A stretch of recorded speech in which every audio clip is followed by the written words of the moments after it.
अंत में 8 ही निकलेंगे जिनकी निरंतर याद की स्टेज होगी।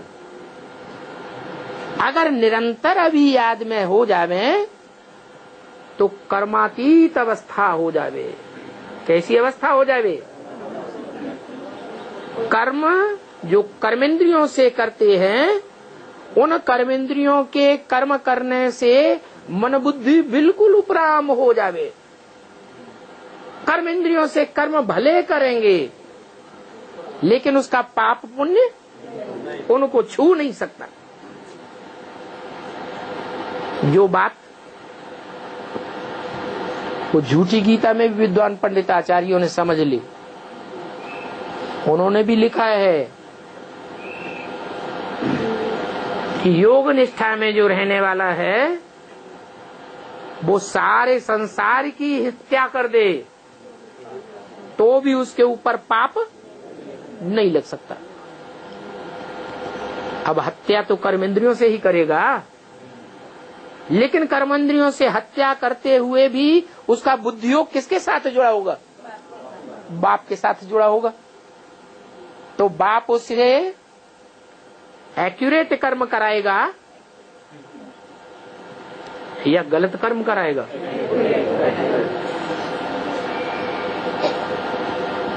कभी विनाश भी जरूरी है या नहीं है? तो जब विनाश जरूरी है तो विनाश कराया।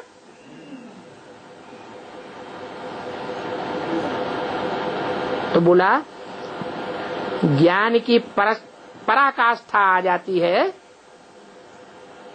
तब होती है कर्मातीत अवस्था। इस कर्मातीत अवस्था में मेहनत है क्या है?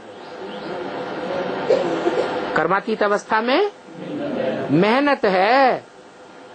मान लो आंखें हैं, आंखें भी इंद्रियां हैं कि नहीं है? है इंद्रियां।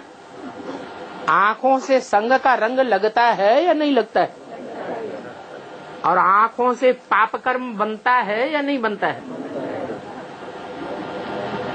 आंखों से लगाव पूर्वक किसी को लगातार देखा तो जिसको देखेंगे अगर वो थोड़ी अबला आत्मा है तो प्रभाव में आवेगी या नहीं आवेगी? और जो प्रभाव में आवेगी उसको याद आएगा कि नहीं आएगा?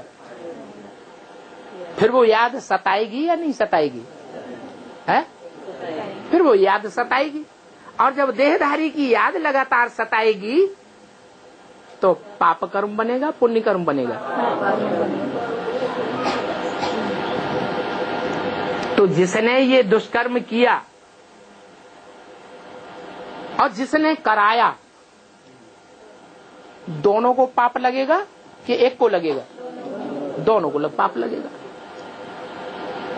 अब वो तथाकथित जो ब्राह्मण योग लगाते हैं वो तो 4-4 घंटे 8-8 घंटे सारी रात याद में बैठ जाते हैं और आंखों से एक दूसरे को देखते रहते हैं। तो कम उम्र की कन्याएं माताएं, उनकी दृष्टि विचलित होती होगी या नहीं होती होगी? फिर वो भागेंगी या नहीं भागेंगी? आश्रम का नाम बदनाम होगा या नहीं होगा? आश्रम का नाम बदनाम होगा। बाप का नाम ब्रह्मा की दाढ़ी की लाज कहेंगे नहीं रखी। तो इंद्रियों से पाप कर्म भी होता है और इंद्रियां पाप पुण्य से परे भी हो जाती है। वो कब होंगी? बाप की निरंतर याद रहे। क्या? निरंतर याद रहे। तो उस दृष्टि से जो 8 निकलेंगे वो देखेंगे कोई को तो भी उनका कोई पाप नहीं बनेगा। क्यों? क्योंकि ऐसी अवस्था कर्मातीत स्टेज बनाई हुई है।